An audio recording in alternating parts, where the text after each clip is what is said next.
Hey there, thank you for waking up with Happy Ass, where we come together to grow mind, body, and spirit, so we can in turn go out and make the world a brighter and sweeter place to live for ourselves and for others.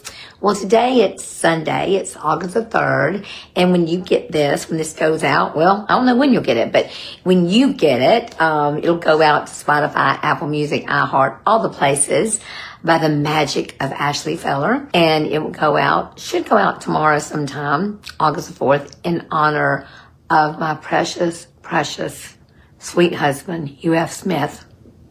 It's his birthday tomorrow. And when you get this, it'll be his birthday. This is what this whole thing's about. This is kind of the in-between season of Happy Ass. It's the beginning of, I think, the 6th season, I believe. Oh my gosh. Starting this week, this is kind of the in-between where I just kind of talk about what we're going to be doing. But mostly, this is all about Hugh. This is all about honoring my sweet, precious Hugh Smith.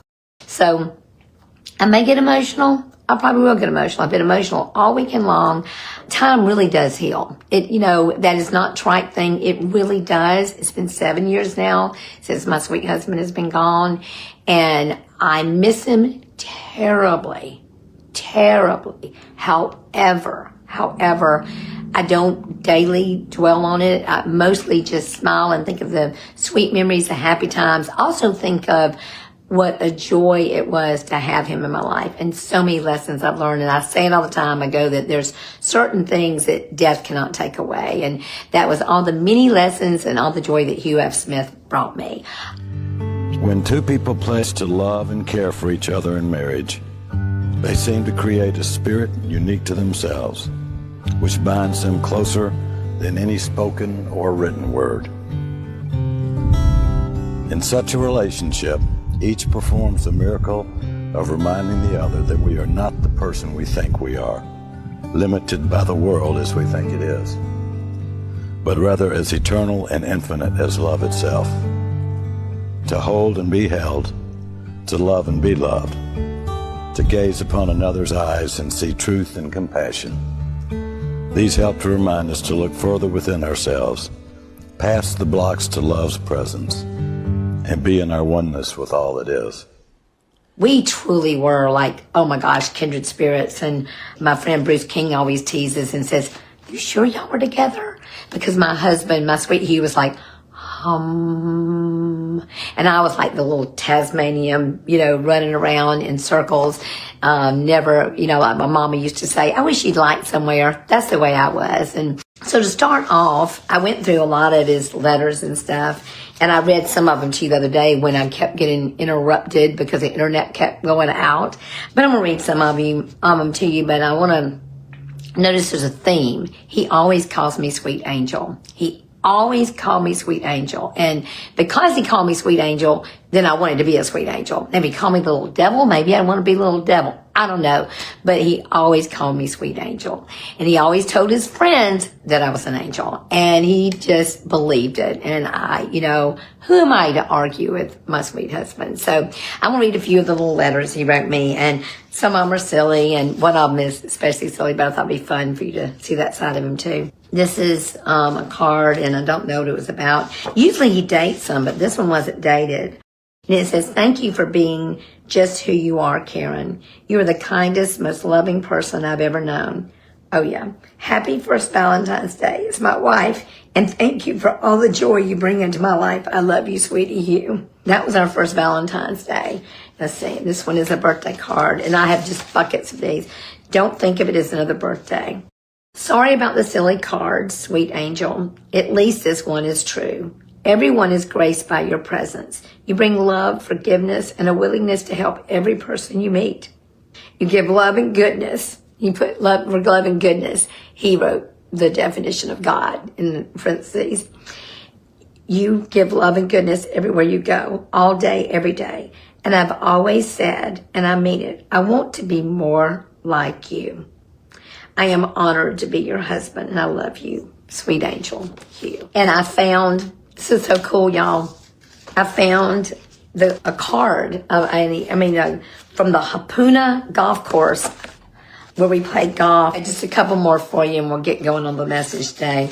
I love this. It's fun. It says, happy birthday. Yes, my dear sweet angel. This is your fancy smancy card written with much love for you in the parking lot of the Black Angus. I love you, sweet angel. And he just wrote it on a piece of paper because he obviously didn't have me a card. And this one is, oh, this is sweet. This is when we were just, this is fun to find. So Hugh and I dated for 5 years.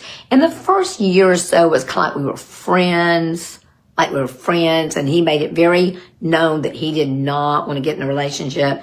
So this one must have been right at the beginning. It says, the always present angel, your cute little loving costume is saying, everybody's gone. I can shut down for a brief time. Yay. The little human K running, juggling mind being ever vigilant response. No, never. I've got to do all the things. The always present angel heart whispers to her human companion. Listen to the body. It is wiser than the mind. You are complete in love without doing. The got tos can wait just a little while. Your loving friend, Hugh do. This was back when I used to be a major, horrible workaholic. I'm talking horrible. So that's what he's talking about, that I need to just kind of slow down, take it easy. Okay, this is kind of a fun one.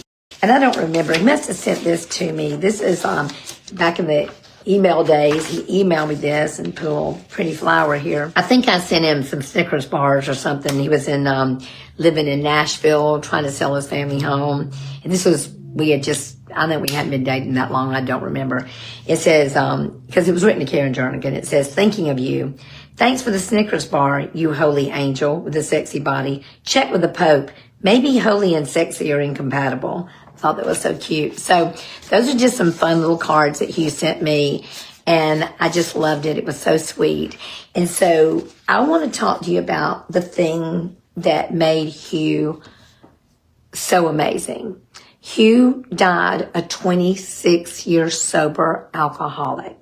Now, keep in mind, I never got to see the bad side of him. I never got to see the side of him that he says he was before he became recovered. And he spent his entire life that we were together in recovery. And I watched him. I told people all the time, when we started dating, I think he was 5 years sober.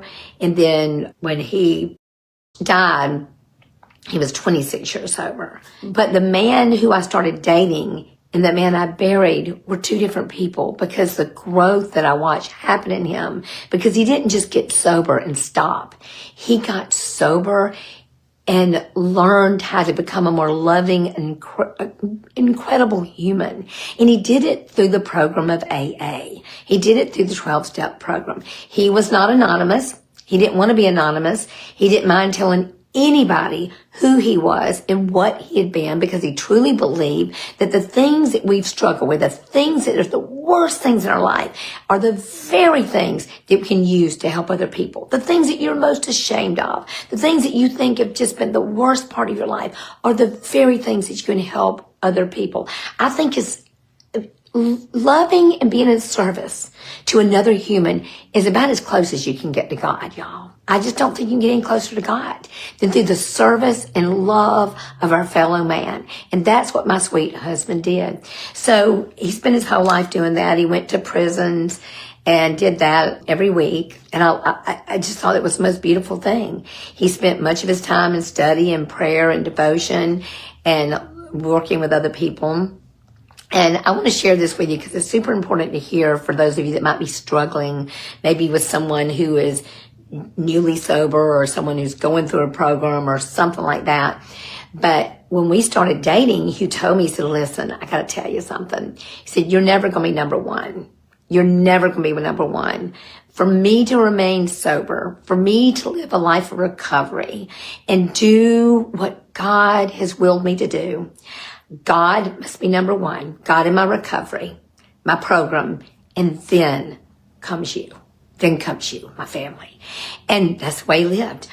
But because of that, we had the most amazing life together, because every single thing in our life was filtered through the lens of, what would God have me to do? What would my Heavenly Father have me to do? How would He have me treat another human being, especially my wife? You know, I have a lot of people out there that, and it breaks my heart. I see husbands talking ugly to their wives, being disrespectful. I see wives talking ugly to their husbands and being disrespectful. I see them ridiculing each other in public. I see them speaking about each other. I don't understand that. I can't even grapple with that. My husband never said an unkind word about me or to me. He spent his life with me, just making me uplifted, making me feel like I really was that special holy angel that he thought I was. Because you told me I was a sweet angel, guess what? I wanted to be a sweet angel. Because my husband told me that my work was holy, I wanted to do holy work. And because my sweet husband every single day said to me, oh my gosh, you look adorable, I felt adorable. Because my husband said to me all the time, y'all, I'm really conscious about the fact that I'm a little disorganized, little scattered. I forget things all the time. I lose things all the time. Thus, I have the most amazing assistant in the world, Christy Claunch, keeps me straight. But I wanted to just really beat myself up about that. And he would stop me and he'd say, listen, you are perfect just the way you are. You keep on striving to be what God wants you to be, and you will become the very thing that God wants you to be. But you're not going to become that by focusing on the things that you are not. That's not going to happen. You know, I saw somebody the other day that said that when we're working on, so many times we work on our weaknesses rather than our strengths. And yeah, we want to get better in our weaknesses, but guess what? The things we're weak in, we're only going to get so much better.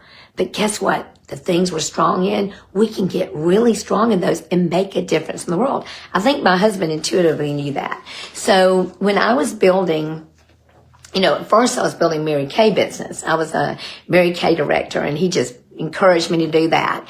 And then when I started Beachy Beach Real Estate, he encouraged me to do that. And when people would try to come up to him and give him advice about what I should be doing, because I'm a woman in business, he would look at them. He would say, listen, he said, when she wants my advice, she'll ask me, but I just sit back and watch her fly. He was the most encouraging person I've ever had in my life, other than my mama. I always said that when my mother passed away, the spirit of my mother moved into my husband's soul and body, and he did that for me, and it was so amazing. So I'm going to read you a few passages in the big book and talk about them that were so important to him.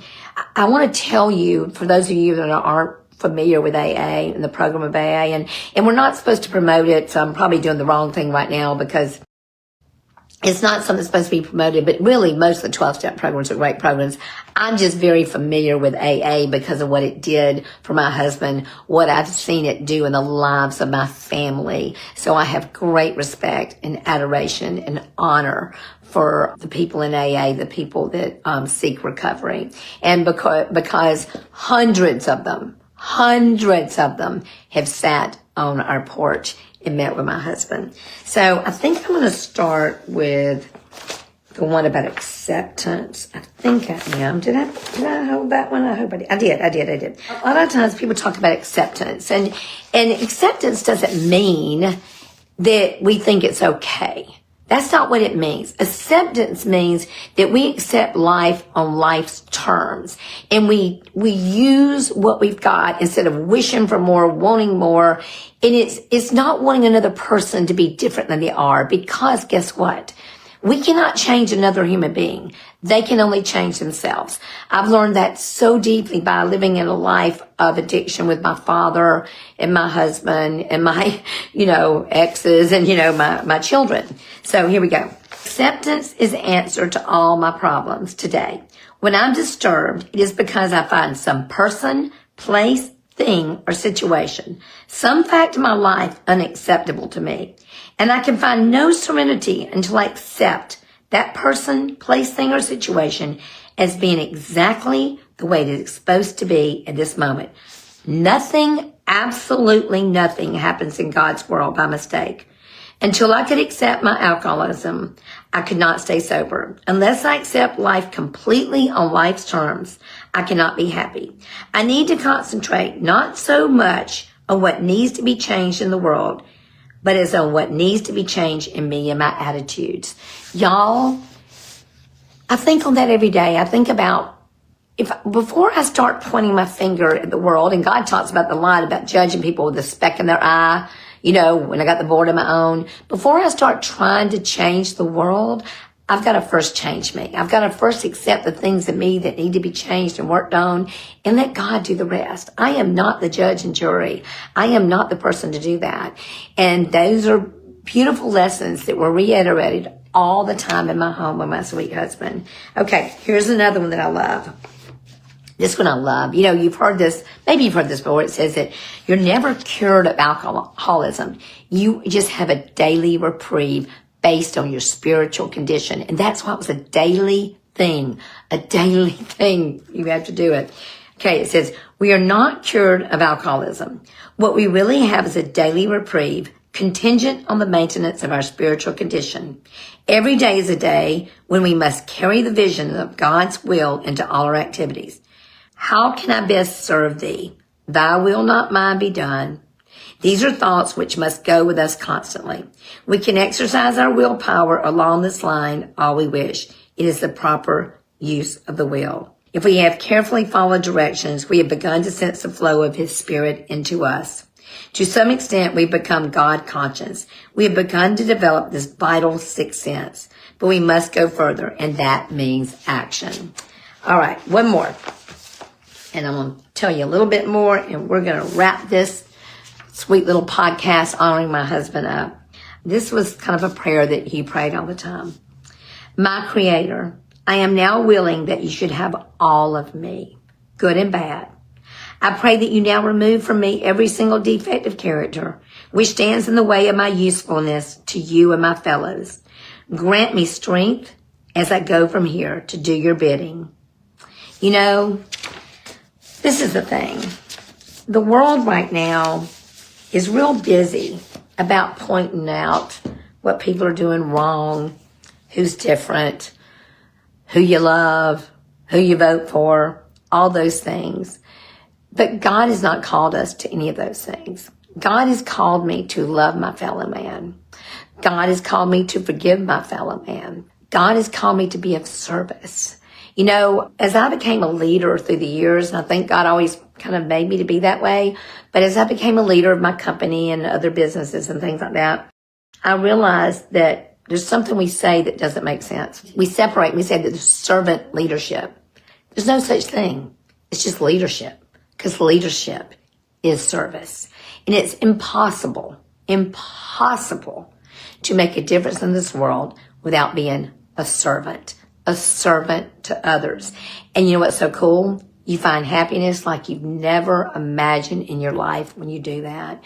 I want to talk about one more thing about Hugh. I want to honor the things in him that were so beautiful, so beautiful. A lot of times, I think I've kind of touched on this just a minute ago, a lot of times people will be really sweet to people in public, or nice to people in public, or maybe they're nice to their wife in public, but they go home and they treat them with disdain and they're unkind and stuff like that. My husband never did that.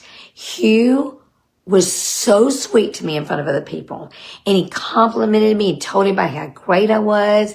He just never hesitated to brag on me in front of others. But you know what's so cool? He did that at home too. He treated me just as kind, if not kinder and sweeter, in the confines of our home as he did out there. So I guess I'm telling you this to say this. If you're with somebody who's not doing that with you, maybe y'all need to work on that. Maybe y'all need to get on your knees together and ask God to help you. That's something that Hugh and I did together a lot. We prayed a lot together. It's kind of hard to be mad at somebody if you're praying with them. So perhaps you can do that. If you're a husband out there and you're listening to this message, maybe God's convicting your heart to be kind and loving to your children, to your wife. Maybe God's convicting you in your heart, if you're a wife out there, be kind and loving to your spouse. Heck, be kind and loving to everybody. It's just not that hard. It really isn't, y'all. Well, y'all, I want to tell you what's coming this season. This is kind of the in-between. So the very first episode will have my daughter on it. And we have, y'all, this is crazy. There are 8 or 9 sponsors. And I'm having to redo my program so that I can fit everybody in. What a great problem to have. This podcast right now, today, I'm not really doing anything but thanking them at the end, so you'll know who they're going to be this season. But the reason these sponsors are my sponsors, they're people who believe in what I'm doing. They believe in the message of hope that I'm bringing. They believe that we are absolutely 100% without question put here to make life brighter and sweeter for others. And that means with everything, y'all. That means in your business. That means in your personal life. That means at the grocery store. That means at the flower shop. That means everywhere. That means if somebody calls you on the phone as a telemarketer, be sweet. Luckily, it's robocalls now. You don't have to worry about it because they're mechanical. But I can't even be rude to them. I have to say, so sorry, thank you, have a nice day. Silliness. So y'all, I want to thank, before I do the affirmation, I want to thank all the sponsors, just so you'll know who they are. And also I want to ask you, if you've got any suggestions about what you want me to talk about on here at the podcast for this season, they'll end up being probably about 16 episodes. I was only going to have like 10 to 13, but because of so many sponsors, there's going to be 16 at least, because I am embarking on a full-on media campaign so that I can get my happy ass life out there and grow our reach and grow my speaking. I just feel like it's what God's led me to do. I feel real torn about that. I'm 66, and if I'm ever going to do it, it's now, y'all. It's now. I can't wait to a better time. It's right now. So I want to thank these people for believing what I'm doing. I'm just going to briefly mention their names. And Kay Parker Brackett with Grocery Kitchen and Tap Room, thank you. Anthony Scooter with Lucky's Pine Straw. Amy Harders with the Moore Boutique. Kevin Kennerson with Lendingham Mortgage. Bay Tax, Brian Yormack. Hugh Salon. Holiday Beach Rentals and Holiday Beach Mechanical. And Minutes and Miles, my chicken legs dealer. So y'all, there's a few more people that wanted to come this time, but they're going to be on the waiting list. So thank you so much for loving me and being here with me. And I'm going to end with an affirmation today. And it's the affirmation that I wrote for the Women's Symposium that we just did. I open it up every year. And I think I've missed 1 year opening it up since I started. And that was because I was in a writing workshop with my daughter. So this is my affirmation. It's called Joy is My Favorite Color.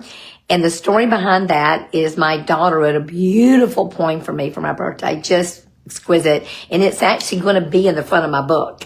And this is the title of my first book, Joy is My Favorite Color, because my daughter said, she was talking about me and how joyful I am and how happy I am and all those things. And you'll learn on here that I'm not happy because life has not been tough. I am happy because I've learned to be happy and joyful in spite of, and because God has put that joy in me, and it's a joy that cannot be taken away by the world. And you can develop habits and attitudes to make that happen. And I hope you learned that on My Happy Ass Life. But so she said in her poem, it said, joy is a color. Joy is a color that goes with everything. And I went, oh. So I changed it to Joy is My Favorite Color. So here we go. I am bold and committed to intentional living. I know that God has a plan that is uniquely mine. I live a life of joy and celebration. Joy is my favorite color. I do what lights me up so I may light others up. I live a life of service because in the giving I receive my greatest joy. I live my life from the inside out. Joy is my favorite color. I respond to life by being my authentic, joyful self. This takes some doing, praying, and intentional work. It is worth the doing to be me, to be the me God intended me to be, filled with unstoppable joy. And so it is. Well, y'all, thank you so much for being here, and thank you so much for helping me honor my sweet, precious Hugh Smith on his birthday. Happy birthday, sweetie. Thank you so much for loving me so big, and believing in me and knowing that God put me here to do something just remarkable in the lives of other people. Not because I'm so special or extraordinary, but just because I am here and I want to be of service and I want to show God's kids that they're loved. I can't think of any other better thing to do with my life. So thank you so much for being here. Thank you for being with me. Thank you for loving me. Thank you for supporting my happy ass life. And join me for our next season starting August 4th. We'll have one coming out on Spotify, all the places. But our next season starts on, I think, August 11th. Be sweet, y'all. Bye.